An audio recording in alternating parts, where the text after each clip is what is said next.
할렐루야. 오늘은 창세기 22장 1절에서 19절의 말씀을 가지고 공급하시는 하나님이라는 제목으로 여러분과 같이 말씀의 은혜를 나누고자 합니다. 오늘 본문은 여호와 이레라고 하는 하나님의 이름이 가지는 의미와 또 하나님께서 아브라함에게 주시겠다고 하셨던 그 후손의 그 축복, 이 어떻게 성취되는지가 기독론적으로 연결점을 가지고 이루어진다고 하는 것을 보여주는 매우 중요한 그러한 본문이라고 볼 수 있겠습니다. 먼저 하나님의 이름은 그분의 특성을 보여주는 하나의 창문이라고 할 수가 있습니다. 이삭을 바치는 사건을 통해서 아브라함이 알게 된 하나님은 여호와 이레의 하나님이십니다. 그 뜻은 여호와께서 준비하실 것이다라는 뜻입니다. 아브라함이 적절한 때에 하나님이 그분 자신의 아들을 우리의 구원을 위해서 죽도록 준비하실 것이라는 것을 예고한 말씀이기도 합니다. 우선 이레로 읽혀지는 이 단어의 원형은 보다라고 하는 히브리어 동사 라와 관련이 있습니다. 보다라는 뜻의 라는 구약에서 매우 다양한 그런 뜻을 가지고 있습니다. 이것은 보다라고 하는 뜻의 영어 see라고 하는 동사가 수많은 뜻을 가진 것과 흡사한 이치입니다. 영어에도 see라고 하는 그 어휘는 시각적으로 인식하다의 뜻도 있지만 지적으로 지각적으로 인식하다, 알다라는 그런 뜻도 있게 되는 것이죠. 그리고 돌보다, 보살피다라는 그런 뜻도 있고, 그리고 만나다라는 뜻도 있고, 바래다 주다 이런 뜻도 있고, 여러 가지 다양한 뜻이 그 동사에 있는 것과 마찬가지입니다. 아브라함이 이삭을 죽이려고 칼을 드디어 빼든 그 순간에 하나님께서 말씀하십니다. 오늘 본문 12절에 이렇게 말씀합니다. 그 아이에게 내 손을 대지 말라. 그에게 아무 일도 하지 말라. 내가 내 아들 내 독자까지도 내게 아끼지 아니하였으니 내가 이제야 내가 하나님을 경외하는 줄을 아노라. 이렇게 말씀하고 있습니다. 그러자 아브라함은 이 수풀에 걸려 있는 한 순양을 보게 되었습니다. 하나님이 그 순양을 준비하셨다는 것을 깨닫고 순양을 잡아서 대신 제사를 드렸습니다. 오늘 보면 14절을 보면 아브라함은 그래서 그 장소를 여호와 이레라고 했습니다. 빅터 해밀턴은 아브라함이 이곳을 아브라함 샤마, 아브라함이 순종하였다로 부르지 않고 여호와 이레로 부른 것은 비록 아브라함이 대단한 믿음의 순종을 해낸 것이 사실이었지만 그 이야기의 초점이 그의 믿음의 순종이 아니고 하나님의 예비하심과 보살피심에 맞추어져 있음을 시사한다고 보았습니다. 아브라함이 대단한 순종을 한 것처럼 보이지만 사실은 그것이 이야기의 초점이 아니죠. 초점은 그의 믿음과 순종을 이끌어낸 그 하나님의 신실하심에 있습니다. 그리고 하나님의 예비하심과 공급하심에 있다는 것입니다. 아브라함은 이 일로 인해서 자신을 영웅화하거나 기념하기를 원치 않았습니다. 오히려 자기가 그렇게 믿음의 순종을 할 수 있도록 자신의 믿음을 그동안 계속해서 키워주신 그 하나님, 연단하신 하나님, 그 하나님을 높이고 하라고 우리에게 외치는 것입니다. 위대한 성가를 많이 작곡한 그런 하이든이라고 하는 사람이 있습니다. 그에게 어떤 사람이 찾아와서 질문을 했습니다. 선생님, 당신은 놀라운 음악을 많이 작곡을 하셨는데 그 영감을 어디에서 얻으시나요? 그러자 하이든이 이렇게 대답했습니다. 저는 곡들을 작곡할 때마다 먼저 무릎을 꿇고 하나님께 기도한답니다. 그리고 이렇게 기도합니다. 하나님, 당신은 제 삶의 주인이십니다. 하나님께서 저에게 지혜와 영감을 주셔서 아름다운 음악을 작곡할 수 있도록 도와주시옵소서. 그리고 제가 작곡하는 음악을 통해서 하나님께 영광을 돌리는 그런 삶 되게 축복하여 주시옵소서. 이것이 하이든의 기도 제목이었다고 한답니다. 어느 날 그가 작곡한 곡, 천지창조라고 하는 그 곡을 비엔나에서 공연하게 되었습니다. 그날따라 이 하이든은 몸이 너무 아파서 맨 그 공연하는 그 뒤에 앉아 있을 수밖에 없게 되었습니다. 그 아름다운 연주가 다 끝나자 수많은 청중들이 기립해서 박수를 치면서 그 곡을 지휘했던 그 지휘자에게 박수갈채를 보냈습니다. 그러자 그 지휘자가 그 박수갈채를 만류시키고, 그리고 그 공연장 뒤쪽에 앉아 있는 그 하이든을 가리키며 그 하이든에게 박수를 치도록 하도록 유도했습니다. 내가 이 곡을 작곡한 사람이 아닙니다. 이 아름답고 위대한 곡은 저 뒤에 앉아 있는 저 위대한 작곡가 하이든이 작곡한 것입니다. 그러자 청중은 다시 몸을 돌이켜서 그 하이든에게 뜨거운 박수갈채를 보냈습니다. 그러자 하이든이 일어서서 답례를 하면서, 여러분, 아닙니다. 그들의 박수갈채를 또 다시 말리기 시작했습니다.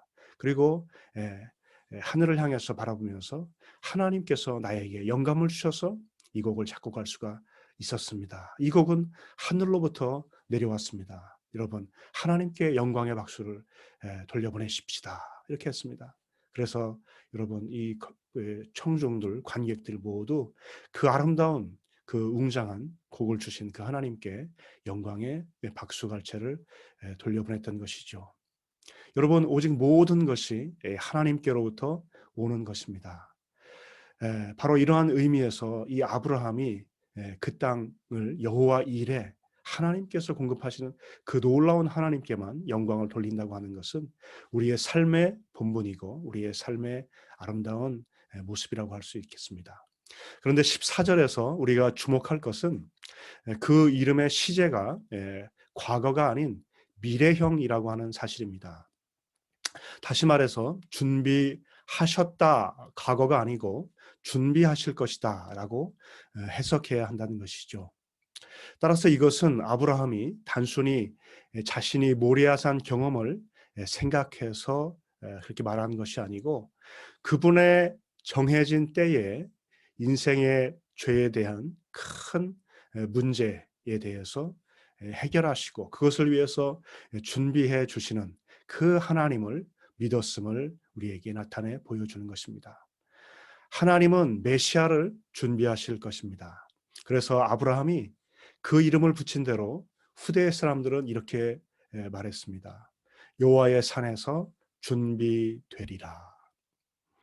여기 14절 하반부의 구절 여호와의 산에서 준비되리라 라고 하는 이 말씀도 그 시제가 원문에는 미래 시제가 됩니다. 미래 시제며 수동태 표현이 되겠습니다. 그러니까 14절 하반부의 해석을 우리가 두 가지로 할 수가 있습니다. 첫 번째 해석은 여호와의 산에서 하나님이 보여지게 될 것이다 라고 하는 뜻이죠. 두 번째는 여호와의 산에서 그것이, 다시 말해서 하나님이 공급하시는 그것이 공급되어질 것이다. 이렇게 우리가 14절 이 후반부를 이 두 가지의 뜻으로 해석할 수가 있는 것입니다. 여호와의 산에서 하나님께서 공급하시는 그것이 공급되어질 것이다. 그리고 그 공급되어질 때 우리는 무엇을 알게 됩니까? 여호와의 산에서 그 하나님이 보여지게 될 것이다가 되는 것이죠. 따라서 이 말 자체가 모리아 산에서 그날 일어났던 것을 기념한다기보다 장차 이 말 메시아의 십자가 죽으심을 바라보면서 그때의 사람들이 여호와의 공급하심을 보게 될 것이고, 그렇게 공급하시는 하나님이 그 땅에서 보여지게 될 것이라는 미래적 예언이라고 하는 것을 우리가 주목할 필요가 있습니다.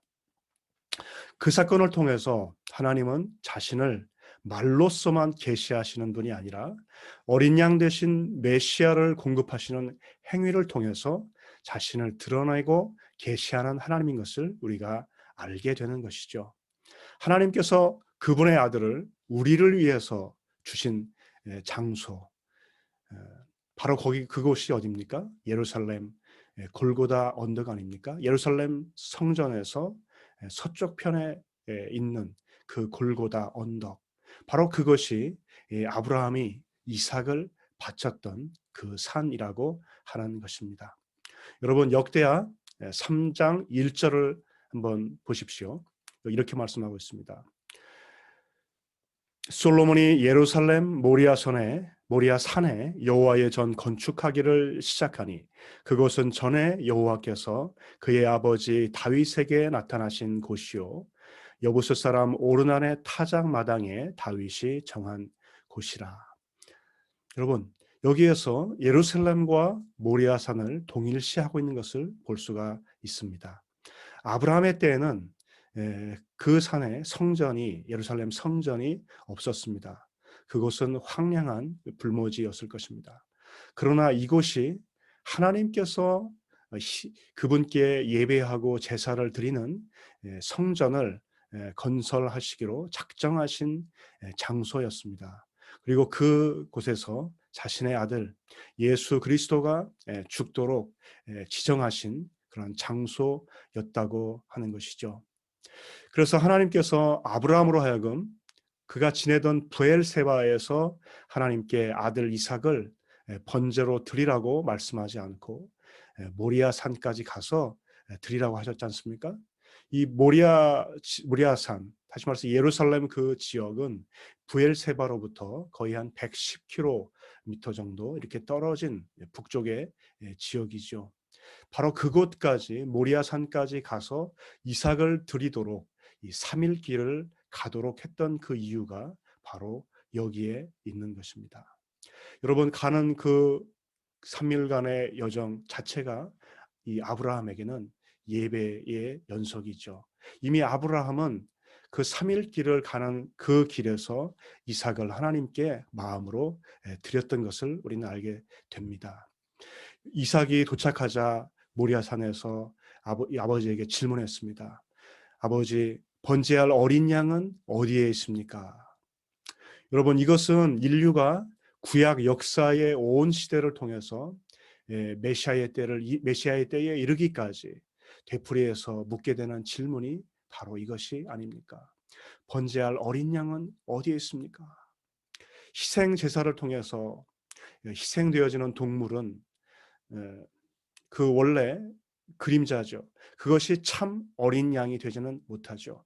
짐승의 피가 우리의 더러워진 양심을 어찌 깨끗하게 할 수가 있겠습니까? 그 능력이 되지 못하죠. 그래서 아마도 모세는 하나님이 주셨던 그 성막제도 그리고 그 이후에 그 제사장들은 그 짐승을 잡아서 그 짐승의 피로 제사하면서 하나님께 예배하고 그리고 그 가운데서 죄 용서함을 받았지만 아마도 이러한 동일한 질문을 했을 것입니다. 정말 우리의 죄를 대속하고 우리의 죽은 양심을 깨끗하게 하고 다시 성케하는 번제할 어린 양은 어디 있습니까?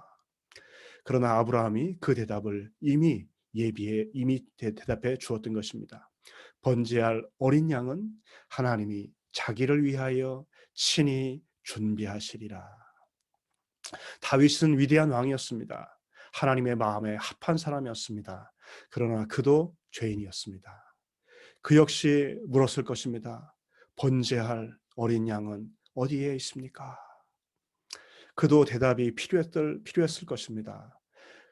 그러나 이 아브라함이 미리 대답해 주고 있죠. 번제할 어린 양은 하나님이 자기를 위해서 친히 준비하시리라.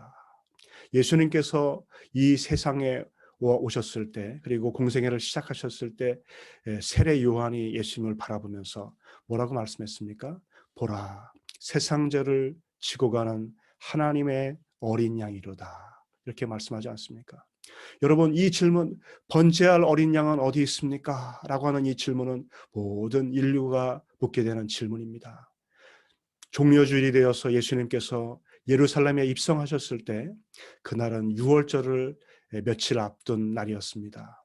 유월절이 되면 사람들은 양들을 잡게 되죠.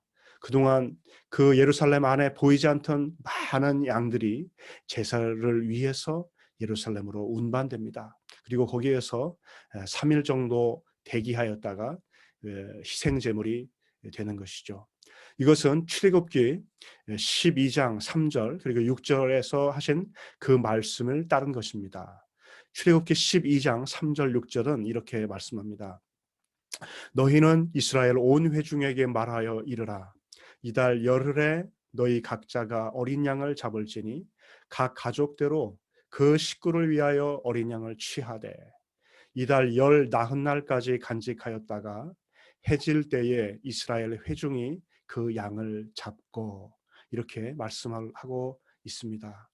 출애굽기 12장 말씀은 이달 열흘에 어린 양을 너희가 잡아서 준비하고 있다가 열 나흔 날까지 간직하였다가 해질 때에 그 양을 잡으라 이렇게 말씀을 하고 있는 것이죠. 6월절 희생 제물로서 그 양을 잡기 위해서 먼저 그 양을 준비하고 그러기 위해서 많은 양들이 예루살렘에 운반되어져야 했다는 것을 말씀해 주고 있는 것이죠. 요세푸스는 어느 해 6월절 예루살렘에서 도살된 어린 양의 수를 조사했는데 그 수가 25만 6천 마리였다고 합니다. 그렇게 많은 수의 어린 양들이 운반되어서 6월절 3, 4일 전에 예루살렘으로 들어가서 대기하고 있다가 6월절 날 잡혀서 죽었던 것처럼 예수께서 종려주일에 예루살렘에 들어가시고 며칠 후에 골고다 언덕에서 어린 양처럼 희생제물이 되신 것입니다. 따라서 이삭을 바치는 사건을 통해서 하나님께서 아브라함에게 계시하셨던 것은 무엇입니까? 번제할 양은 어디 있습니까? 라는 이 이삭의 질문, 이 인간의 궁극적 필요에 대해서 그 땅에서 여호와께서 공급하실 것이다. 그 땅에서 여호와께서 준비하실 것이다. 이것을 아브라함이 경험했던 그대로 장차 그 땅에서 성부 하나님께서 아들을 내어주시는 사랑과 성부 하나님의 자발적인 순종 속에서 그 땅에서 여호와께서 준비하시고 공급하실 것을 계시하신 말씀이라고 우리가 볼 수가 있는 것입니다. 그래서 요한복음 8장 56절에서 예수님께서 이렇게 말씀하셨습니다. 너희 조상 아브라함은 나이 때 볼 것을 즐거워하다가 보고 기뻐하였느니라. 모리아 산에 이삭을 바친 사건과 그것이 기독론적 예표라는 것을 아브라함이 인식했고 또 오늘 17절 18절 말씀을 통해서 하나님께서 그것을 더 세밀하게 인치시듯이 말씀해 주고 있다고 하는 사실입니다. 오늘 보면 17절 18절을 보시면 이렇게 되어 있습니다. 내가 내게 큰 복을 주고 내 시로 크게 성하여 하늘의 별과 같고 바닷가의 모래와 같게 하리니 내 시가 그 대적의 문을 얻으리라. 이렇게 말씀합니다. 여기에서 대적의 문이라고 하는 것은 원수의 힘을 상징하는 것입니다. 예를 들어서 삼손이 블레셋과 싸울 때 삼손이 블레셋에 쳐들어가서 그 성의 문짝을 떼어서 메고 와버립니다. 그것을 통해서 승리한 것으로 간주합니다. 왜냐하면 그 땅에 더 들어가서 블레셋 군인들을 죽이고 정복하지 않아도 그들의 방어 수단인 그 성의 문짝이 떼어지고 그것을 삼손이 메고 운반해왔던 것 자체가 그들을 향해서 승리했다고 하는 것을 의미해 주기 때문입니다. 여기서도 대적의 문을 얻으리라는 말씀은 아브라함의 씨, 다시 말해서 예수 그리스도께서 대적 사단의 문을 얻는다는 말씀입니다. 즉 사단을 완전히 정복하고 사단의 세력에서 죄인들을 구원하실 것이라는 말씀입니다. 또 18절을 보십시오. 또 내 씨로 말미암아 천하 만민이 복을 얻으리니 이는 내가 나의 말을 준행하였음이니라 하셨다 하니라. 여기서 내 씨로 말미암아 이 표현이 굉장히 중요합니다. 여기서 내 씨가 복수가 아닙니다. 단수로 사용되어졌습니다. 따라서 여기에 예언된 아브라함의 씨는 장차 올 메시아 예수 그리스도 한 분을 가리키는 것이 분명합니다. 이 예수 그리스도가 공급되어지고 주어짐으로 구원의 복을 받을 영적인 후손들이 수없이 생겨나리라는 것입니다. 그리고 아브라함에게 주신 이 후손의 축복, 하늘의 별과 같이 땅의 모래알 같이 많게 되리라는 그 축복이 비로소 성취된다고 하는 것을 우리가 알게 되는 것이죠. 그래서 사도 바울은 갈라디아서 3장 16절에 18절 16절에서 이렇게 말씀합니다. 이 약속들은 아브라함과 그 자손에게 말씀하신 것인데 여럿을 가리켜 그 자손들이라 하지 아니하시고 오직 하나를 가리켜서 내 자손이라 하셨으니 곧 그리스도라. 할렐루야. 바로 이것이 모리아산 이삭 희생 제사가 가지고 있는 뜻이며, 그것이 궁극적으로 오실 그 메시아의 순종과 죽으심과 희생 제사, 하나님의 준비하심을 예표하고 있다는 그런 사실을 우리에게 보여주고 있습니다. 말씀을 맺겠습니다. 참된 믿음은 무엇일까요? 그것은 순종입니다. 행동하는 신앙으로 나타나게 되는 것이죠. 이삭의 결박과 번제드림은 아브라함과 하나님과의 관계에서 결정적인 순간을 보여줍니다. 산 꼭대기를 향해 가는 아브라함의 고독한 발걸음은 순종과 희생의 장소로 가는 고독하고 심리적인 믿음의 여정을 상징합니다. 진정한 믿음은 하나님의 말씀과 명령에 순종하는 행동으로 나타나는 것이죠. 또 그러한 순종의 삶을 행동에 옮기는 아브라함에게 하나님께서 여호와 이레의 축복을 허락해 주십니다. 우리 모두에게 이러한 귀한 믿음의 순종이 있기를 축원합니다. 그리고 모리아산에서 하나님께서 준비하신 순양은 장차 하나님께서 준비하셔서 희생시키실 예수 그리스도의 모형입니다.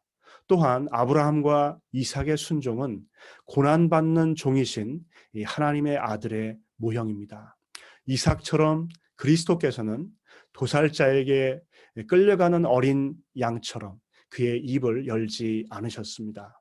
이삭이 가파른 산 위로 제단에 쓸 자신의 장작을 메고 올라간 것처럼 그리스도께서는 골고다를 향해서 자신의 나무 십자가를 메고 가셨습니다. 아브라함이 희생과 순종으로 제단 위에 이삭을 눕힌 것처럼 그 예수 그리스도께서도 그렇게 희생과 순종으로 하나님 아버지의 뜻에 따라서 자신을 기꺼이 내어 드리셨습니다.